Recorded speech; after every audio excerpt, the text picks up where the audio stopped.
ಇನ್ನು ರಘುವೀರ್ ಅವರು ಚಿತ್ರರಂಗ ಕಂಡಂಥ ಅದ್ಭುತವಾದ ಕಲಾವಿದ ಅಂತಲೇ ಕೂಡ ಇರ್ಬೋದು. ಮತ್ತು ಅವರು ಗೋಲ್ಡನ್ ಸ್ಪೂನಲ್ಲೇ ಬಂದಂಥ ವ್ಯಕ್ತಿ ಅಂತ ಹೇಳ್ಬೋದು.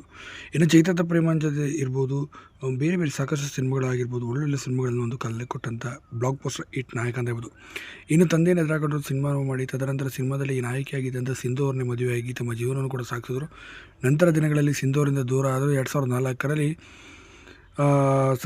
ಒಂದು ದುಡ್ಡನ್ನು ಇದು ಮಾಡೋಂಥ ಸಂದರ್ಭದಲ್ಲಿ ಬೀಚಿನ ಬಳಿ ಅವರ ಪತ್ನಿ ಸಿಂಧು ಅವರು ಕೊನೆ ಸೆಳೆಯುತ್ತಾರೆ.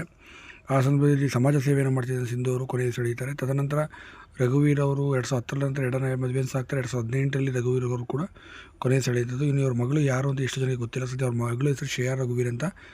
ಅವರು ಸಹ ತಮಿಳುನಾಡಿನಲ್ಲಿ ಈಗ ಖ್ಯಾತ ವೈದ್ಯರಾಗಿ ಕೂಡ ಸೇವೆಯನ್ನು ಸಲ್ಲಿಸ್ತಿದ್ದಾರೆ. ಪತ್ನಿ ಇಬ್ಬರೂ ಸಹ ಅಲ್ಲೇ ಖ್ಯಾತ ವೈದ್ಯರಾಗಿ ಸೇವೆ ಸಲ್ಲಿಸ್ತಿರುವಂಥದ್ದು.